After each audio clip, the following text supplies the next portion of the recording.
mahasiswa kita minta untuk membaca maksudnya satu literatur, mereka lebih senang untuk membuka HP. Suka tidak suka yang harus kita hadapi dan kita harus siapkan itu. Kalau kami sudah menyediakan itu ya semampu perguruan tinggi kami, dan saya kira juga seluruh perguruan tinggi di Kaltim ini sudah siap, saya kira ya.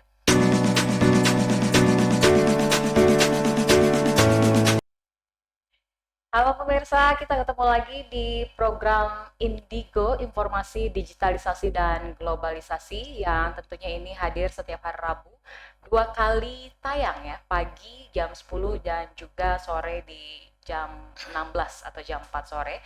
Dan program ini tentunya bekerja sama dengan Dinas Kominfo Provinsi Kalimantan Timur. Kali ini bersama saya, Liz Indarti, dan di Indigo hari ini kita kedatangan narasumber Ibu Wahyuni Safitri ya Bu ya. Apa kabar Ibu? Alhamdulillah baik. Alhamdulillah baik, sehat ya Bu ya. Jadi kalau kita berbicara tentang masalah pendidikan, apalagi di era digitalisasi saat ini, tentunya ini merupakan pendidikan yang memang harus terintegrasi secara teknologi, informasi dan juga komunikasi ke dalam seluruh mata pelajaran, atau juga mungkin yang didapat oleh mahasiswa itu bisa melalui digital gitu, bisa melalui online. Apalagi sekarang juga ada universitas-universitas begitu Bu ya, yang memang menghadirkan program-program secara daring untuk mahasiswa yang mungkin keberadaannya itu tidak hanya di Kalimantan Timur saja yang mengikuti itu, tetapi juga bisa di luar Kalimantan Timur. Dan kali ini kita berbicaranya tentang apakah mahasiswa ini mampu bersaing begitu ya dengan mahasiswa yang ada di luar sana di era digitalisasi ini. Tapi sebelum kita membahas sejauh itu Ibu, nanti kita mungkin di segmen kedua lah ya. Di segmen satu ini kita lebih mengenal dulu profil atau sosok dari Ibu Wahyuni Safitri, yang kemudian itu nanti kita akan membahas di segmen keduanya tentang pendidikan atau juga tentang kemahasiswaan, yang memang kalau kita lihat sumber daya manusia yang ada di Kalimantan Timur ini sebenarnya mampu berdaya saing, kemudian juga mampu memiliki kompeten yang sangat luar biasa juga begitu ya Bu ya. Bu Wahyuni sehari-hari, mungkin Ibu Wahyuni apa nih kegiatan saat ini? Baik. Terima kasih Mbak Lis ya. Assalamualaikum warahmatullahi wabarakatuh. Waalaikumsalam. Dan selamat siang kepada sahabat Indigo ya. Saya Wahyuni Safitri, latar belakang pendidikan itu adalah hukum Mbak ya. Oh siap. Ya, jadi sehari-hari saya adalah dosen di Fakultas Hukum di Agama Samarinda, di Agama Mahakam Samarinda. Waktu itu juga sempat menjadi rektor dan wakil rektor juga Bu ya? Kalau rektor belum, rektor karena belum. kalau rektor kan harus memenuhi spesifikasi pendidikan ya. Wakil rektor. Saya pernah pertama di ketua di LPPM, kemudian di wakil dekan, kemudian di dekan Fakultas Hukum, kemudian di wakil rektor ya. 2 kali wakil rektor. Wakil rektor Dan sudah berganti, ya alhamdulillah yang baru, dan kembali menjadi dosen seperti biasa. Kembali menjadi dosen lagi ya Bu. Iya. Memang sudah dunia Ibu kayaknya di situ ya Bu ya, di pendidikan ya Bu ya. Menyenangkan sekali Mbak Lis, jadi guru ini ya menyenangkan. Pahalanya mudah-mudahan banyak ya. Pahlawan tanpa tanda jasa begitu ya. Iya begitulah. Karena selalu memberikan ilmu, selalu memberikan pengetahuan untuk mahasiswa gitu ya Bu ya.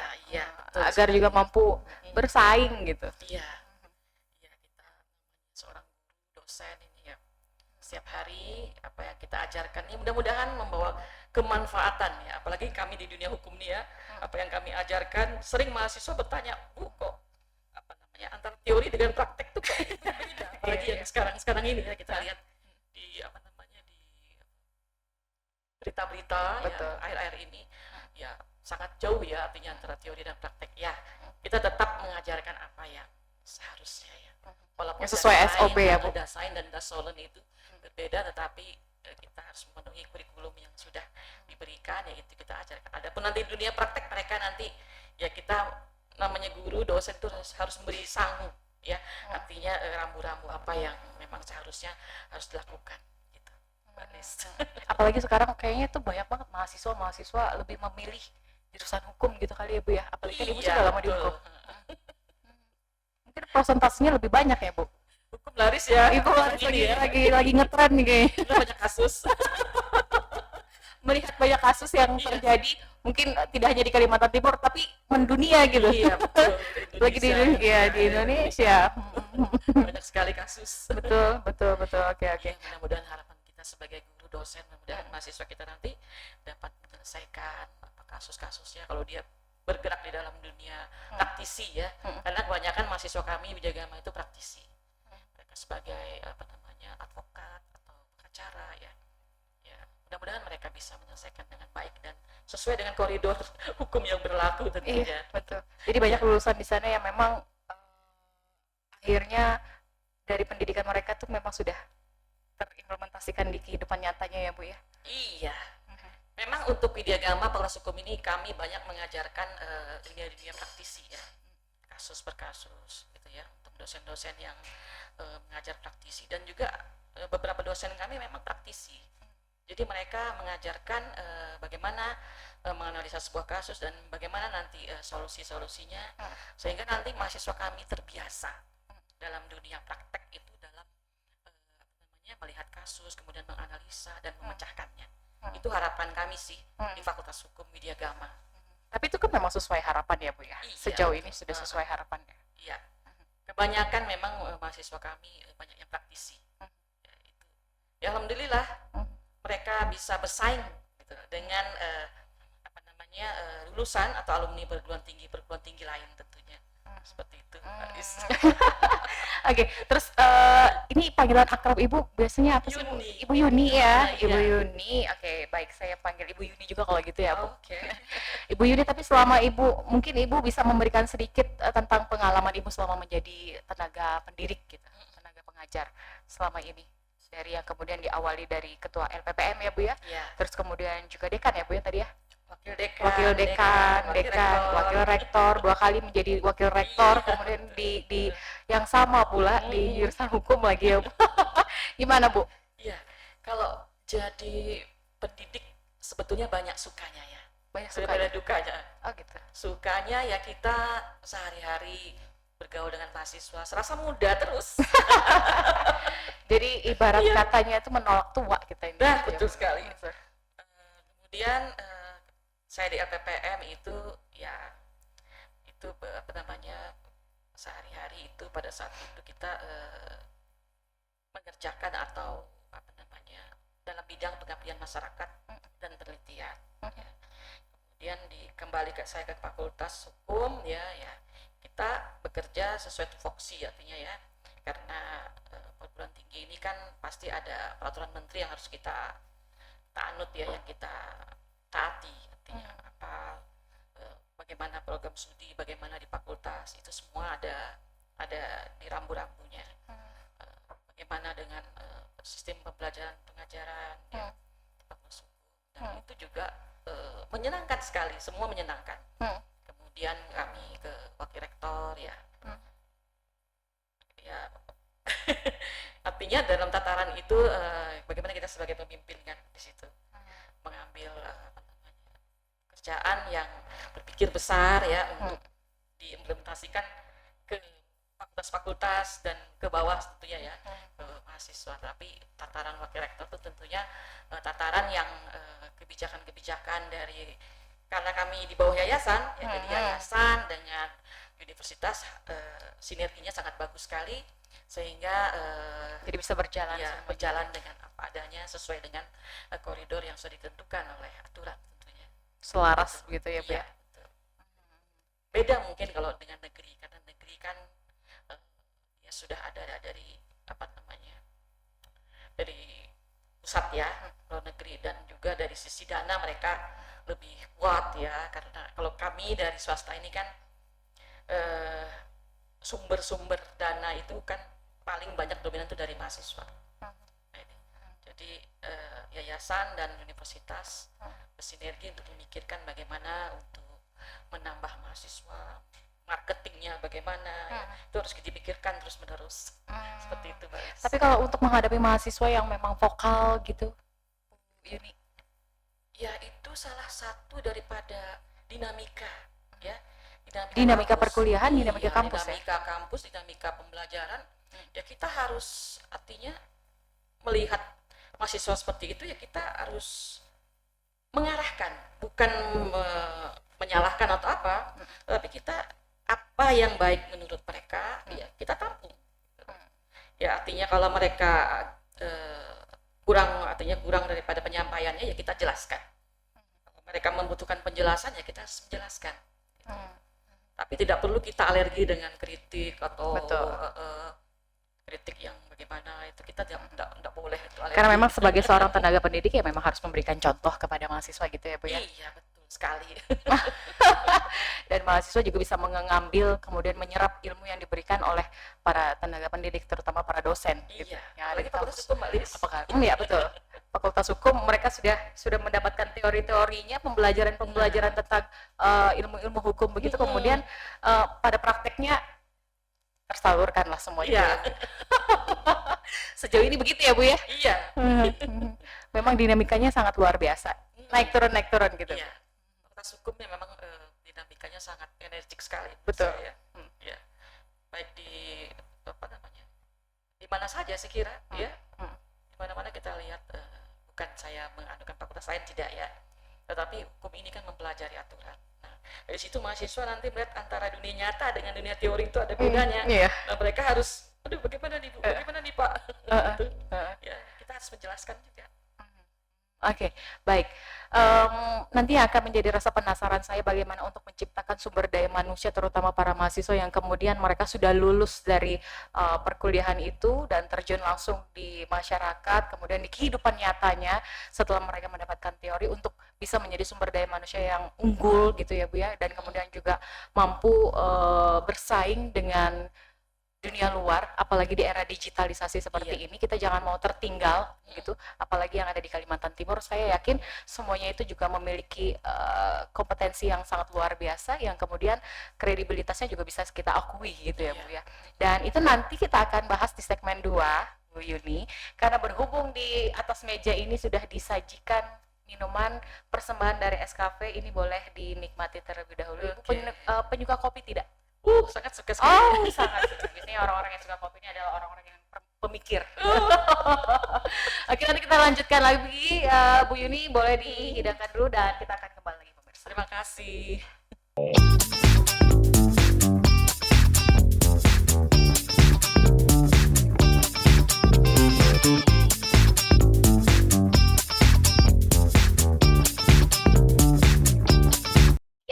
Kita kembali lagi dan kita sudah masuk di segmen kedua. Kita masih bersama dengan Ibu Wahyuni Safitri, atau kita panggilan akrabnya adalah Ibu Yuni. Yang di sini di segmen 2 kita lebih spesifik untuk membahas tentang bagaimana mahasiswa ini bisa bersaing ya Bu ya, di era digitalisasi. Walaupun kita lihat fenomena yang terjadi di lingkungan sosial masyarakat ini memang tentunya menjadi faktor utama ataupun juga menjadi tantangan tersendiri untuk bagaimana sumber daya manusia, apalagi terutama mahasiswa gitu ya Bu ya, khususnya yang ada di Kalimantan Timur ini, untuk bisa lebih mengaktifkan dirinya, meningkatkan kualitas diri agar kita melihat potensi yang dimiliki oleh para sumber daya manusia atau mungkin juga mahasiswa-mahasiswa yang ada di Kalimantan Timur ini, agar mereka juga bisa melihat dunia luar yang memang semakin kesini tuntutannya semakin keras dan nyata begitu ya Bu Yuni ya.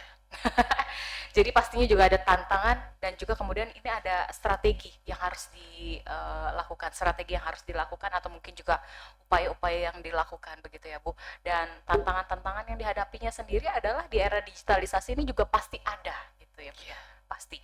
Dan kalau menurut Ibu Yuni sendiri untuk melihat seperti itu, apa Bu tantangannya pertama terlebih dahulu? Ya, terima kasih Pak Lis. Jadi memang kalau kita lihat ada potensi mahasiswa kita ini ya, Kaltim saja itu sekitar, kalau saya lihat di statistik itu hampir 100.000 lebih ya mahasiswa kita. Mahasiswa. Ya, baik itu. Itu secara keseluruhan ya? Ya, baik itu PTN maupun PTS. Dari sekian PTN PTS berjumlah 60 sekian ya. PTN PTS. Nah, ini merupakan potensi yang sangat besar ya bagi daerah. Terutama kalau kita kaitkan nanti dengan IKN ya. Betul. Nah, tantangan untuk mahasiswa pertama adalah menurut saya bahwa mahasiswa pada umumnya memang mereka menguasai ya, pada umumnya mereka menguasai. Tetapi kalau kita kaitkan dengan kemampuan atau kompetensi itu ya ada saja sih yang masih terutama untuk di tempat kami ya. Nah ini terutama industri digital itu di kampus-kampus memang harus sudah siap. Ya, artinya sarana prasarana digitalisasi itu harus siap. Artinya kalau mau akses internet itu jangan sampai lambat ya, terlalu lambat atau apalah. Jadi terkendalanya adalah jaringan ya, Bu? Ya, ini satu kendala juga ya buat mahasiswa. Kemudian tapi ada kelemahannya ya. Artinya begini, kalau mahasiswa kita minta untuk membaca satu literatur, mereka lebih senang untuk membuka HP ya. Betul. Nah, padahal kita dosen misalnya meminta mahasiswa untuk baca literatur ya, buku-buku tertentu yang mungkin tidak ada di internet ya, misalnya buku misalnya nih ya, atau apalah ya. Nah ini juga yang membuat mereka cenderung untuk malas membuka buku. Nah ini ya jadi Literasi ya, Bu? ya. Kemudian juga misalnya skripsi juga begitu ya. Nah ini yang kita harapkan bahwa mereka harus lebih banyak ya membuka literatur, membaca. Nah ini literasi digital ini memang perlu disosialisasikan ya, baik dari pihak pemerintah maupun dari pihak perguruan tinggi sendiri, bahwa artinya kalau memang literaturnya tidak ada, misalnya disediakan ya e-book misalnya kan, banyak juga kan e-book yang jurnal-jurnal misalnya gitu. Nah bagi dosen ini harus juga memberikan dorongan pada mahasiswa untuk rajin membaca ya, baik itu yang sifatnya yang digital maupun yang masih ada di dalam artikel-artikel ya, artikel-artikel yang tidak ada di dalam internet misalnya ya, buku-buku seperti kalau buku hukum adat misalnya, kalau hukum kan, kalau entah yang buku lain ya. Padahal sebenarnya Nah, sama-sama membaca juga ya, Bu ya, mau Ya. di internet ataupun yang di literatur itu sama-sama membaca, cuman karena mungkin faktor M kali kalau melihat buku ya, Bu ya. Itu adalah salah satu. Tapi kita harus bangga dengan mahasiswa sekarang ya. Betul. Bahwa satu sisi mereka mampu memanfaatkan digitalisasi ini dengan baik ya. Artinya makan saja mereka kan harus GoFood ya. Maunya di depan pintu sudah ada makanan. Ya, kalau bisa kalau lebih praktis sih. parkir mungkin masuk rumah langsung Iya. masuk ya. Nah ini salah satu keunggulan ya digitalisasi ini. Nah itu juga jadi salah satu sisi bahwa kampus-kampus juga harus menyediakan artinya industri digital ini dengan baik ya, sesuai dengan sarana prasarana yang ada. Kemudian juga mahasiswa literasi digital ini juga dari pihak kampus maupun pemerintah harus selalu disosialisasikan agar kita melek dengan dunia digital ini. Saya kira itu, Mbak. Teknologi informasinya Iya. luar biasa melalui digital. Tapi Bu, pastikan juga ada strategi atau mungkin juga upaya-upaya. Kalau tadi kan kita bicara tantangan ya, Bu ya. Berarti mungkin pastinya juga di antara tantangan itu kita juga harus sudah mempersiapkan sejak dini, bahkan mungkin sejak sebelum-sebelumnya ketika kita menghadapi era digitalisasi ini untuk bagaimana mempermudah mahasiswa begitu ya kan Bu, tadi dengan layanan digital atau mungkin juga literasi digital yang diberikan baik itu dari kampus ataupun juga sinergi antara kampus dengan pemerintah juga. Tapi mungkin ada hal-hal lain yang memang perlu diberikan ke mahasiswa gitu, Bu. Iya. Saya kira tadi perguruan tinggi itu hendaknya ya selalu memberikan tadi itu Pak ya, pelatihan contohnya ya, atau workshop ya, atau bagaimana bekerja sama bersinergi dengan industri-industri digital dalam memberikan pelatihan-pelatihan ya kepada mahasiswa. Kemudian dosen juga atau guru lah ya dibekali dalam secara berkala misalnya ya dalam pelatihan-pelatihan itu ya, agar nanti apa yang kita tularkan kepada mahasiswa, kan sekarang semua sistem digital, absen ya semua ya digital. Kemudian pembelajaran juga seperti itu, bisa online dan seterusnya ya. Nah ini terlepas dari apa namanya negatifnya, tetapi kita harus memanfaatkan benar-benar ini.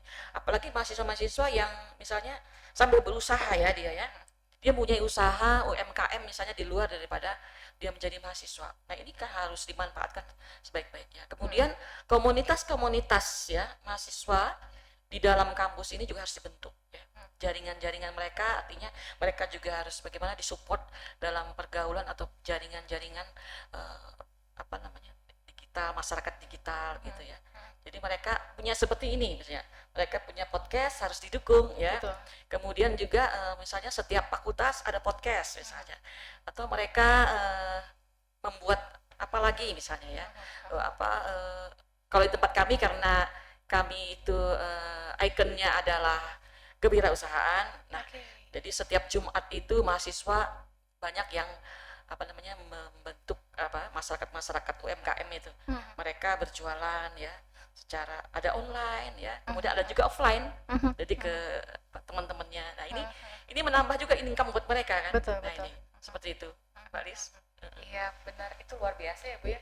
Satu inovasi yang Ya, baru dilakukan Ya. atau memang sudah dilakukan ya sejak lama? pasca dalam COVID kemarin itu Oh, memang oke. pecah sekali ya. Betul. Kita kan mencari model-model itu akhirnya ya kita sendiri kan akhirnya terpacu juga kan artinya belajar itu. Nah kalau saya ini kan umur 58, saya itu Bu, tapi nggak kelihatan 58 ya Bu? kurang mengikuti kan artinya, tetapi kalau anak-anak sekarang ini waduh semuanya serba itu Digital. tadi. Iya. Tapi itulah ya kemajuan yang harus apa namanya generasi saya terima ya. Karena generasi saya dengan generasi mereka itu jauh sekali. Tapi itulah ya yang harus kita terima dan ini harus kita support gitu. Ya. Jadi walaupun beda generasi tapi setidaknya kita memang harus mampu untuk beradaptasi ya Bu ya. Iya. Terhadap perkembangan Iya. zaman ataupun terhadap perkembangan era ini Iya. gitu. Yang tadinya kita serba manual, terus kemudian akhirnya kita harus memasuki Iya. serba Betul. digital Iya. gitu. Dan rasa-rasanya sayang kalau kita tidak memiliki kemampuan untuk itu. Iya, betul sekali. Ya. Ya kita juga para guru dosen harus tidak malu untuk belajar. Betul. Iya. Belajar. Kalau mereka memang lebih unggul misalnya ya, Iya. mereka memberikan masukan kepada kita ya kita terima gitu. Tapi kalau ada seiring dengan banyaknya pelatihan-pelatihan baik itu dari institusi kami ataupun yang di atas kami lagi misalnya dari LDikti kemudian dari pusat dari kementerian ya senantiasa ada dalam berkala-berkala itu pelatihan-pelatihan untuk yang seperti ini ya itu nanti kita tularkan ya kita apa namanya kita kasih tahu kita beritahu kepada mahasiswa bahwa ya inilah ya dunia kalian seperti ini. Nah, oleh sebab itu ya kalian harus berlomba-lomba ya karena menyambut IKN ini nanti ya jangan Saya sampai juga nanti- tertarik tuh Bu dengan menyambut IKN ini, jangan sampai mungkin lebih banyak mendominasi dari luar gitu Nah, daripada itu dia. kita sendiri gitu Iya. ya, anak-anak daerah sendiri Iya, gitu. betul ya. Dan sampai kalah bersaing. Betul. Baik dari sisi bahasa kan. Misalnya ahli hukum ya. Ahli hukum tidak jadi ahli hukum saja tapi dia harus dibarengi dengan bahasa Inggris yang bagus misalnya. Bahasa asing yang baik. Nah, sampai nanti yang datang dari luar itu mempunyai kemampuan yang mumpuni sehingga kita kalah bersaing. Nah, itu selalu kami apa namanya? Kami selalu sampaikan dengan mahasiswa. Artinya menyambut IKN ini. Ayo siapkan diri kalian baik-baik ya dalam menyambut IKN ini. Bersaing nanti dalam merebut pasar kerja. Apalagi IKN kan terbuka lebar ya. Baik pasar kerja apa saja kan terbuka lebar. Kuliner, perumahan, properti ya. Semua lini sektor Semua, saya rasa semuanya ya di terbuka situ. lebar di Nah, sana. jadi ini sangat penting sekali Mbak Lis. Saya kira itu. Iya, jadi memang untuk Kalimantan Timur sendiri untuk sumber daya manusia memang harus benar-benar dipersiapkan Ya. secara baik gitu ya Bu ya, secara nyata bahwasanya dalam menyambut IKN yang memang ada di Kalimantan Timur kita juga sudah punya nih sumber daya manusia yang Ya. memang mumpuni dan siap untuk Kalau data di statistik saya lihat itu 100.000 lebih ya. 90 ribuan itu PTN PTS, 10.000 sekian itu mahasiswa dari Kementerian Agama. Dari sekian 60 PTN PTS. Dan nanti kalau PTN PTS dari luar pula masuk ke Iya. IKN, bagaimana ini kita? Iya. Nah, itu juga menjadi satu apa namanya? Tidak saja kekhawatiran, tapi itu juga menjadi apa namanya? Jadi memacu ya Bu ya ya? semacam pacuan dari Pacuan. kami ya PTS ini untuk bagaimana supaya mahasiswa kami ini dibekali benar-benar ya kemampuan yang lebih lah plus ya daripada yang lain. Dan saya kira untuk PTN PTS yang lain pasti berpikiran seperti itu gitu. Pasti berpikiran Iya. yang sama seperti Bu Yuni Iya, ya. betul. Oke, nanti kita lanjutkan lagi Bu Yuni, boleh disantap lagi kopinya. Kita harus makasih. jeda dulu. Dan kita akan kembali lagi pemirsa.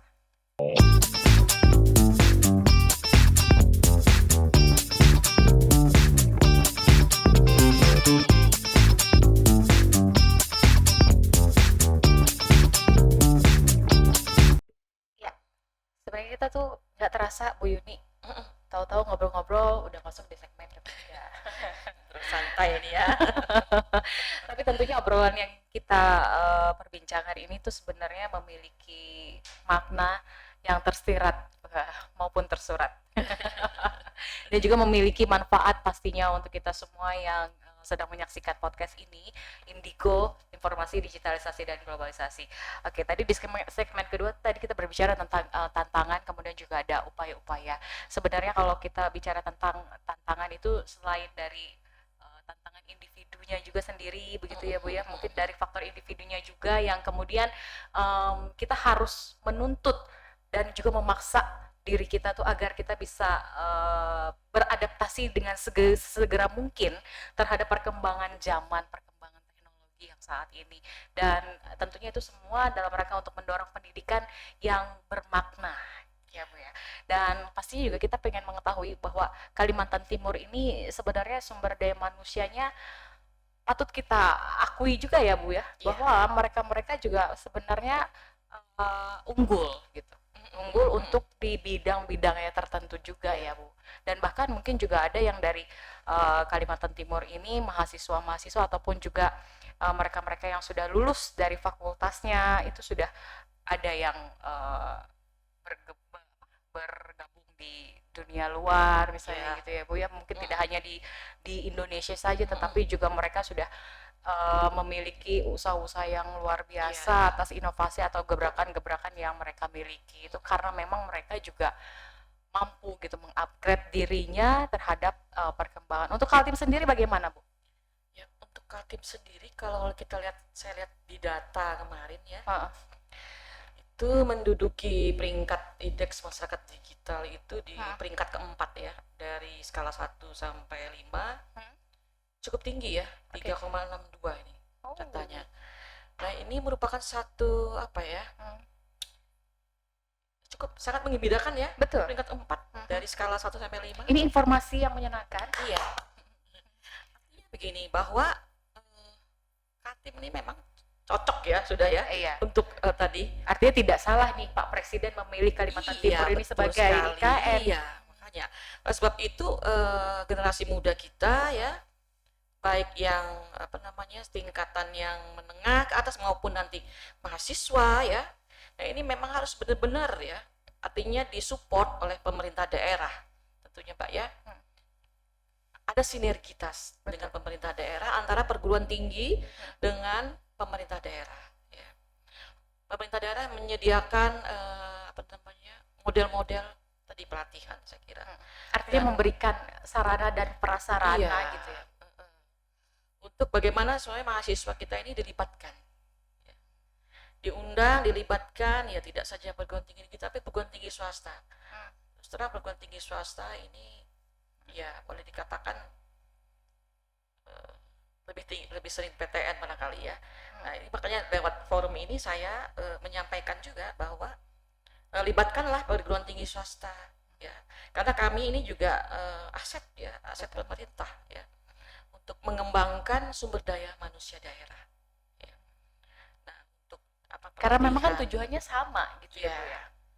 Untuk artinya workshop, kemudian pelatihan, ya, dengan artinya bekerjasama dengan industri-industri digital ini. Ya. Artinya kami dilibatkan, gitu ya. Ya. Walaupun secara berkala kami juga mengadakan pelatihan-pelatihan maupun memberikan semacam pembekalan ya. Tapi itu langsung dari PTS-nya sendiri ya Bu ya? Iya, tapi yang kami hendaki adalah Diskominfo maupun pemerintah daerah meng-hire PTS-PTS ini untuk artinya lebih banyak lah ya. Itu ya harapan kami. Memang sejauh ini tingkat sinergitas antar pemerintah daerah gitu terhadap perguruan tinggi swasta belum. Ya, belum maksimal. Oke. belum maksimal. Belum maksimal ya. Yang kami inginkan adalah itu tadi, ya, keterlibatan lebih banyak ya. Misalnya dalam Tapi apakah memang harus dari PTS sendiri yang harus berperan aktif gitu untuk menjalin komunikasi? kedua-duanya saya kira Pak ya. Oke, Kedua-duanya harus jemput bola. Kami juga harus jemput bola, kemudian juga pemerintah daerah juga harus ya, lebih memperhatikan lagi. Ya. Artinya skalanya lebih banyak lagi lah ya. Kami ini kan ya, mungkin yang tadinya kecil harus bisa naik 1 tingkat atau 2 tingkat lebih tinggi lah ya Bu ya, gitu ya. Artinya sama-sama membuka jalan, membuka pintu untuk bisa terjalinnya komunikasi, kerjasama juga antara pemerintah daerah, kemudian juga kepada perguruan tinggi swasta gitu ya Bu ya. Untuk bagaimana kita bisa bersama-sama di sini berkolaborasi untuk menghadapi era digitalisasi seperti ini, yang kemudian juga ini sebenarnya tujuannya adalah sama untuk menciptakan sumber daya manusia yang mampu bersaing di era digitalisasi begitu ya Bu ya. Pendidikan juga saat ini juga bisa diberikan secara digital kan begitu ya Bu ya, literasi pendidikan. Jadi mulai SD sampai betul. Apalagi semenjak Covid yang kemarin ya Bu, semua juga dilakukan secara daring kan gitu ya. Jadi sekarang kan sudah kita kembali online normal. Ya. Tapi persentase untuk daring itu ada 20 sampai 30% ada itu. Ya karena mungkin ya ada. Kemudian mungkin dari Ibu Yuni sendiri, apa yang ingin Ibu sampaikan gitu?